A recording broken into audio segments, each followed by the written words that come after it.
मेरे भाइयों, ये नबी ने किस चीज के जरिए सुमामा को अपना असीर बनाया?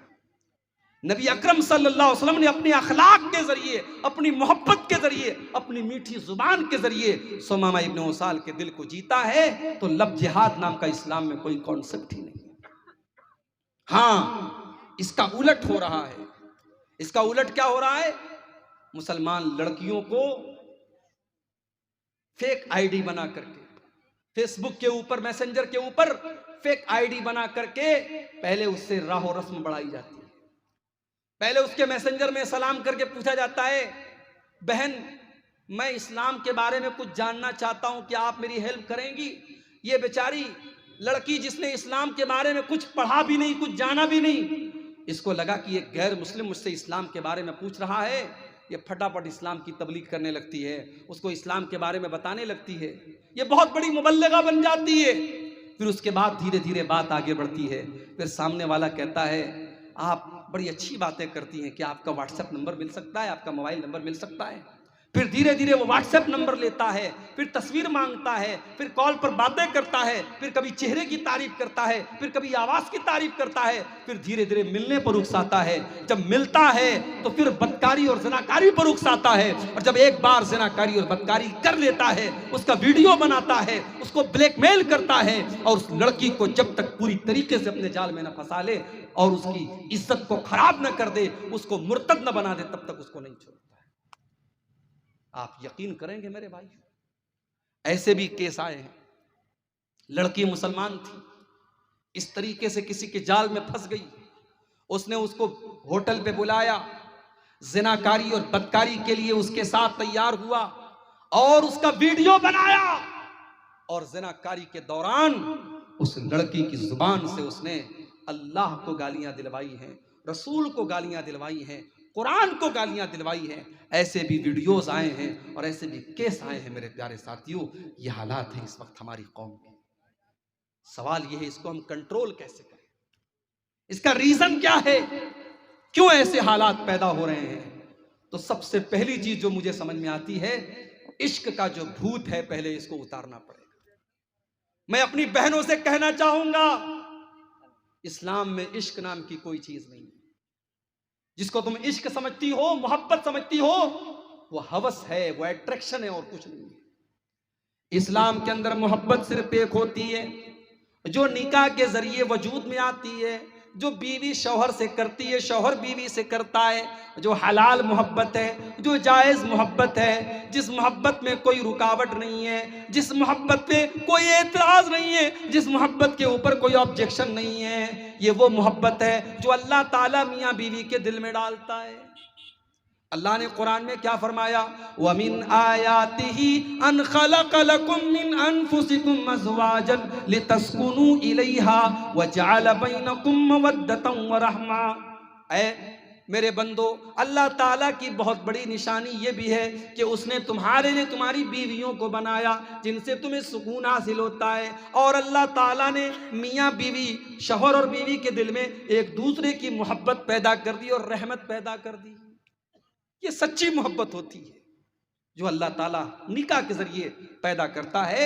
मेरी बहनों, आप अपनी शादी का वेट कीजिए, अपने निकाह का इंतजार कीजिए, कोशिश कीजिए, वालिदैन को समझाइए, दीनदार लड़के से आपका निकाह करें, और वहां उस इंसान से जो आपका होने वाला शौहर है, उससे आप जी भर के मोहब्बत कीजिए। इश्क और मोहब्बत के बुखार से आप बाहर निकलें। अपने नौजवानों से भी कहना चाहूंगा, ये जो फैशन चला है, एक एक लड़के की कई कई गर्लफ्रेंड्स होती हैं और इसको एक फैशन बना लिया गया। मेरे भाई, ये ज़नाकारी का रास्ता है, ये बदकारी का रास्ता है। हो सकता है तुम्हें इस बात पर यकीन हो कि नहीं मौलवी साहब, हम तो सिर्फ बात करते हैं, एंजॉय करते हैं, उससे आगे कुछ नहीं करते। इस बात की कोई गारंटी नहीं है, इस बात की कोई गारंटी नहीं है कि जिस लड़की से आप आज मोबाइल पर बात करते हैं, कल आप उससे मिलेंगे नहीं। और इस बात की कोई गारंटी नहीं है कि कल आप जब उससे मिलेंगे तो हर हद पार नहीं कर जाएंगे। इस बात की कोई गारंटी नहीं है। अल्लाह के नबी कहते हैं, जब एक मर्द और एक औरत अकेले में होते हैं तो तीसरा वहां शैतान होता है। चाहे वो मर्द अपने दौर का सबसे बड़ा आलिम हो, वो लड़की अपने दौर की सबसे बड़ी मुत्तकी लड़की हो, अगर एक मर्द और एक औरत अकेले में हैं तो तीसरा शैतान है।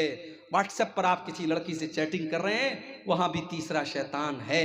फेसबुक के मैसेंजर पर आप किसी औरत से बात कर रहे हैं, वहां पर भी तीसरा शैतान है। मेरी बहनों, कोई भाई भाई नहीं होता। फेसबुक पर भाई बन के चले आते हैं। मेरी बहन क्या कर रही हैं आप, इस्लामी बहन क्या कर रही हैं आप?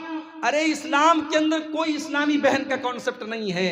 फेसबुक पर कोई अपना भाई आपको बना ले तो आप उसको भाई मत समझिए। इस्लाम के अंदर भाई सिर्फ दो भाई होता है, एक सगा भाई होता है और एक दूध पीने वाला रजाई भाई होता है। इस्लाम में तीसरा कोई भाई नहीं। अरे इस्लाम तो वो मजहब है जो खाला की लड़की, मामू की लड़की, चाचा की लड़की, फूफी की लड़की, इनको भी इस्लाम ये कहता है तुम्हारी बहन नहीं है और तुम इनके भाई नहीं हो। मामू की लड़की से शादी हो सकती है, खाला की लड़की से शादी हो सकती है, फूफी की लड़की से शादी हो सकती है। ये सब गैर महरम है तुम्हारे लिए। इसलिए अपनी लड़कियों को जब वो जवान हो जाएं, उनको समझाओ कि देखो, खाला के लड़के से ज्यादा फ्रैंक मत होना, मामू के लड़के से ज्यादा फ्रैंक मत होना, चाचा के लड़के से ज्यादा हंसी मजाक मत करना। तुम जवान हो चुकी हो, उससे पर्दा करना है तुम्हें, वो तुम्हारे लिए गैर महरम है। ये तालीम अपनी कौम की बेटियों को दो मेरे भाइयों। इस्लाम बड़ा सख्त है इस मामले में। आज अफसोस होता है कितने घरों में ज्वाइंट फैमिली सिस्टम है, भाभी उसी कमरे में रहती है, देवर आता है अकेले में भाभी के साथ हंसी मजाक करता है। और हमारे इंडिया में एक कॉन्सेप्ट है कि साहब भाभी जो है वो माँ के समान होती है। ये इस्लाम का कल्चर नहीं है कि भाभी मां के समान होती है। इस्लाम का कॉन्सेप्ट ये है कि देवर और जेठ अपनी भाभी के लिए मौत है। अगर आपके घर में ज्वाइंट फैमिली सिस्टम भी है तो ऐसा माहौल पैदा कीजिए। मेरी बहनों, मेरी माओ, अगर आप किसी की भाभी हैं और आपका कोई देवर है और देवर जवान है तो एक लिमिट रखिए, बीच में एक लिमिट रखिए, उसको क्रॉस मत करने दीजिए। अपने देवर को हंसी मजाक की एक सीमा बनाइए, बातचीत की एक हद बनाइए। उसको अपने कमरे में अकेले में एंट्री करने मत दीजिए। उसको समझा दीजिए, बता दीजिए कि तू मेरे लिए गैर महरम है, तेरा मुझसे इस तरीके से बात करना मुनासिब नहीं। आज कितनी भाभियां हैं देवर के सामने जैसे तैसे कपड़ा पहन के बैठी हैं। अरे इस्लाम तो वो दीन है, अपने सगे बेटे के सामने भी मां को इस बात की इजाजत नहीं है कि अपना दुपट्टा जैसे चाहे वैसे रख ले। अपनी भाई के सामने बहन को इजाजत नहीं है कि बगैर दुपट्टे के रहे। अल्लाह ने कुरान में अपने महरम रिश्तेदारों के सामने भी दुपट्टा रखने का हुक्म दिया।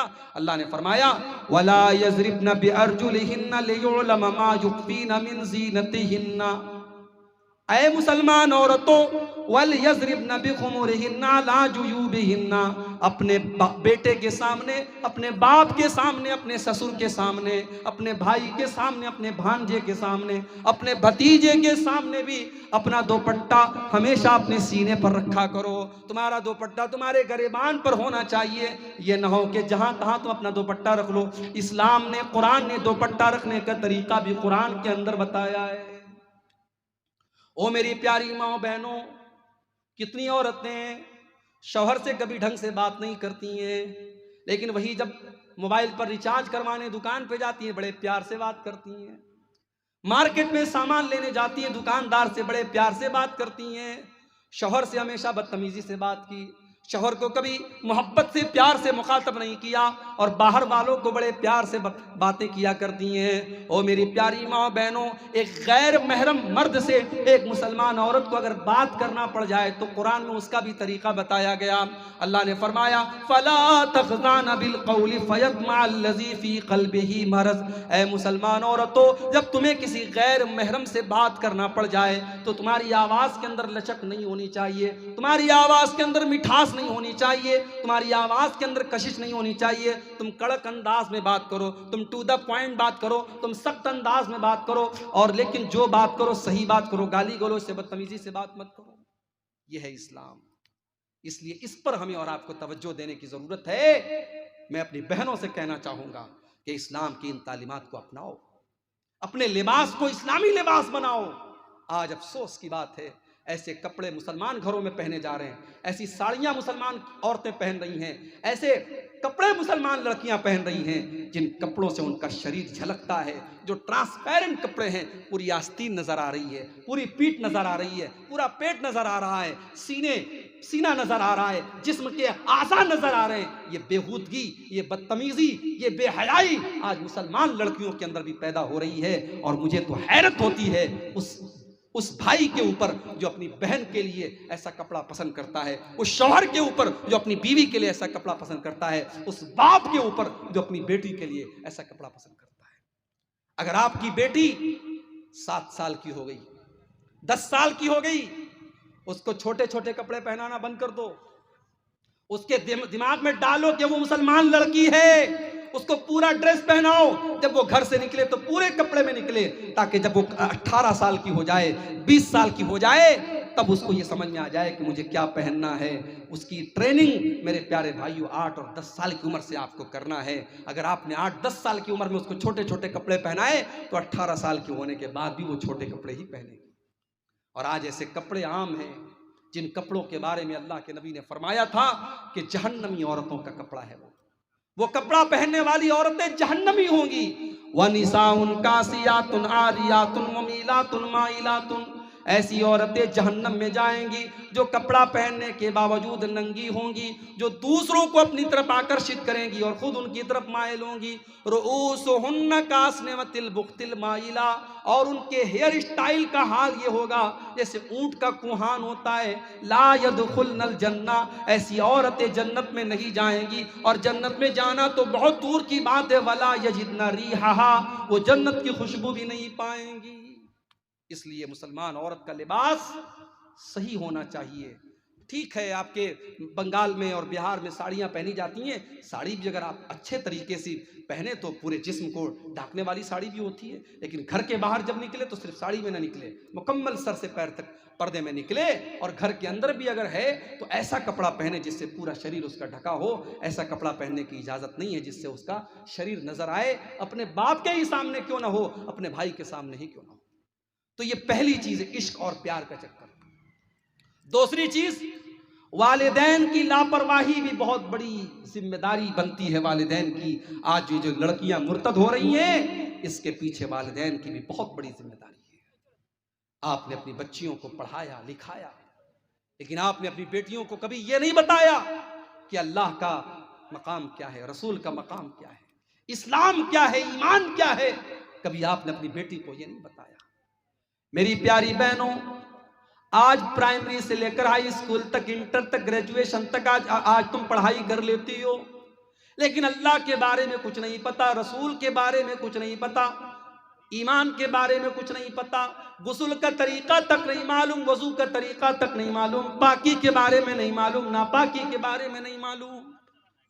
ओ मेरे भाइयों, अपनी बेटियों को ऐसी तालीम दो कि आपकी बेटी कम से कम इस लायक हो जाए कि कब्र में उससे पूछा जाए, मन रब्बु का, तेरा रब कौन है, माँ दीनों का, तेरा दीन क्या है, मन नबियों का, तेरे नबी कौन है। तो आपकी बेटी जवाब दे सके।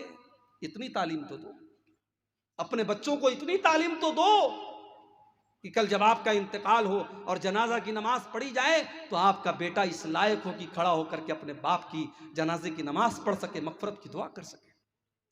अरे कितने बड़े बदनसीब है वो जिन्होंने बच्चों को पढ़ाया लिखाया, मगर बच्चों को इस काबिल नहीं बना सके कि बच्चा खड़े होकर के अपने बाप की जनाजे की नमाज पढ़ सके। मेरे भाइयों, अपनी बेटियों की तालीम और तरबियत पर तवज्जो दो।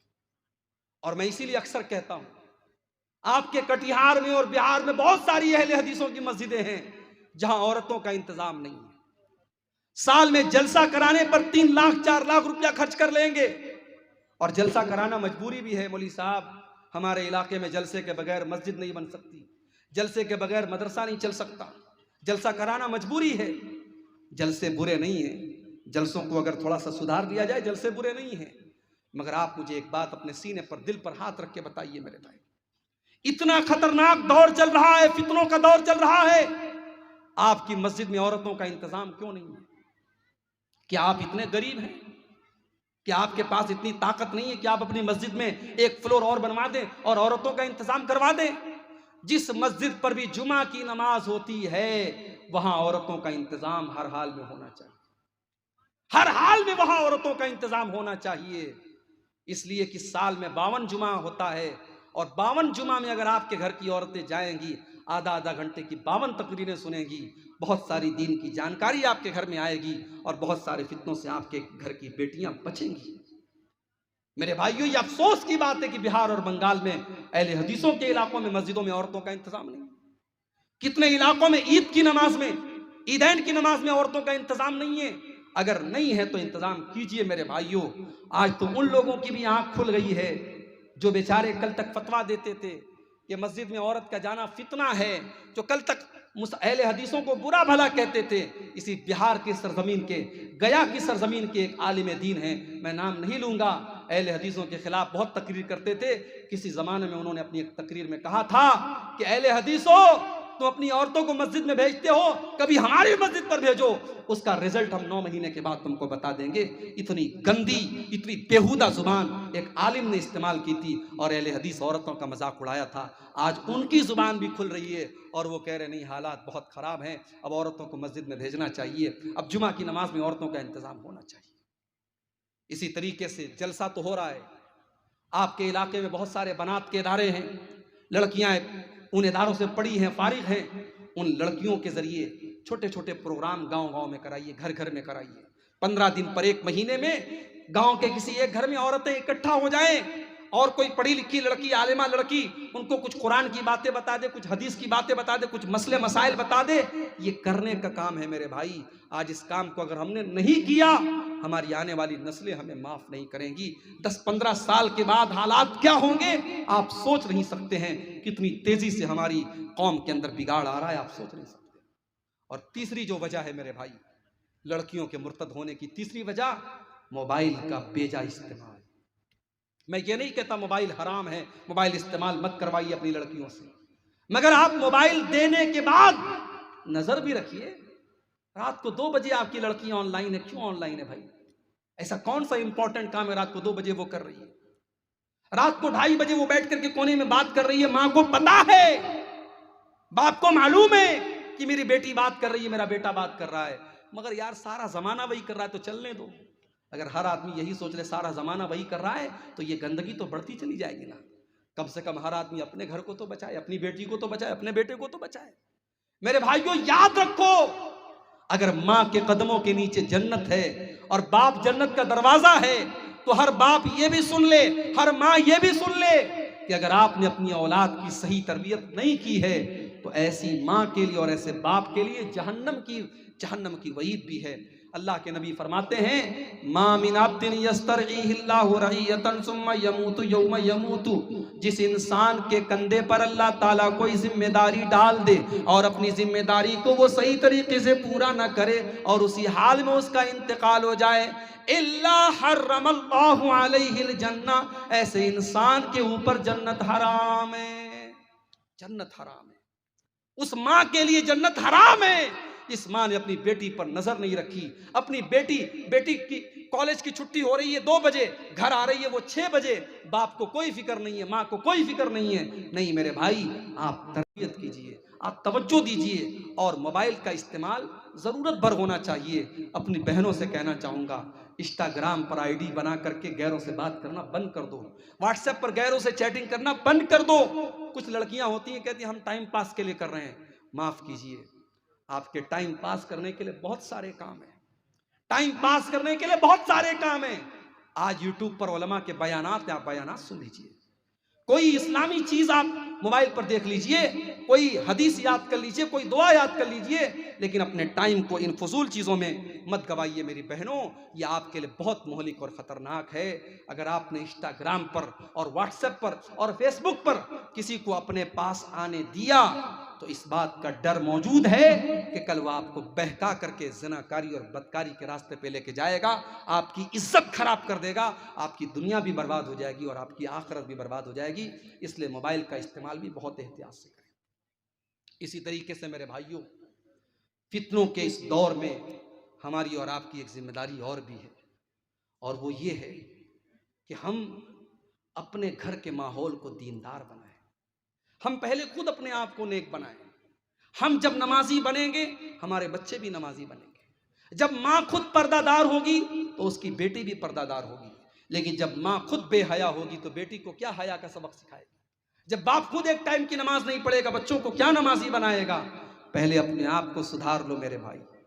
बच्चों की बेहतरी चाहते हो कि नहीं चाहते?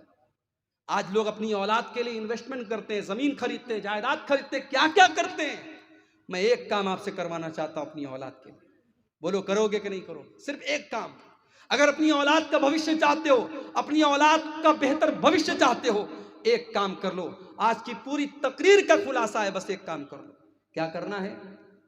अपने आप को नेक बना लो, अपने आप को नेक बना लो मेरे भाई। मैं गारंटी देता हूं, अगर हम नेक बन गए, हमारी आने वाली औलाद, अल्लाह उसकी हिफाजत करेगा। कुरान का 16वां पारा उठाओ, अल्लाह ताला ने वाकया बयान किया हजरत मूसा अलैहिस्सलाम का और हजरत खजीर अलैहिस्सलाम का। दोनों जा रहे थे, एक गांव से गुजर हुआ। गांव वाले बड़े बखील थे,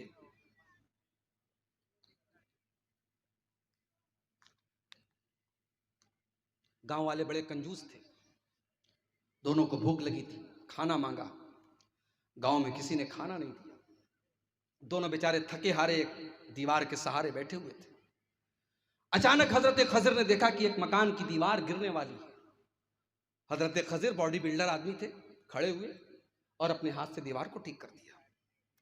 मेरे वो नौजवान जो गुटखा खाते हैं, तंबाकू खाते हैं, शराब के आदी हैं, ड्रग्स के आदी हैं, याद रखें वो अपनी जवानी को बर्बाद कर रहे हैं। जो गुटखा का आदी है, कल वो एक अच्छा बाप नहीं बन सकता, अपनी बीवी का हक सही तरीके से अदा नहीं कर सकता, एक अच्छा शौहर नहीं बन सकता, समाज के एक अच्छा इंसान नहीं बन सकता। गुटखे खा करके अपने शरीर को बर्बाद मत करो, नशे का आदी बना करके अपने जिस्म को बर्बाद मत करो, अपने माल को और अपने शरीर को बर्बाद मत करो मेरे भाई। हजरत खजर की तरह बॉडी बिल्डर बनो, हजरत मूसा की तरह बॉडी बिल्डर बनो। हजरत खजर ने अकेले वो दीवार ठीक कर दी। जब वो दीवार ठीक कर दी तो हजरत मूसा को बड़ा गुस्सा आया। उन्होंने कहा कि आपने दीवार क्यों ठीक कर दी? ये तो बड़े कंजूस लोग थे, इन्होंने हमें खाना तक नहीं पूछा और आपने इनकी दीवार ठीक कर दी, आपको पैसा ले लेना चाहिए था।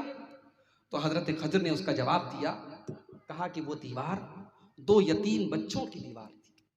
वो अम्मल जिदारू फकाना ले गुलामैन यतीमैन फिल मदीना, वो दीवार 2 यतीम बच्चों के मकान की दीवार थी और उस दीवार के नीचे उनका खजाना दबा हुआ था और उन बच्चों का बाप बहुत नेक इंसान था। बाप मर चुका था, लेकिन औलाद के खजाने की हिफाजत अल्लाह ने मुझे करने का हुक्म दिया, इसलिए मैंने दीवार को गिरने नहीं दिया, ताकि कल जब वो बच्चे जवान हो जाएं अपने बाप का खजाना पालें। मेरे भाइयों, आपकी जमीन, आपकी जायदाद सेफ रहेगी, आपके बच्चों के काम आएगी। शर्त यह है कि हम और आप नेक बन जाएं, नमाजी बन जाएं, दीनदार बन जाएं। आइए, रात का आखिरी वक्त है, अल्लाह से हम दुआ करें।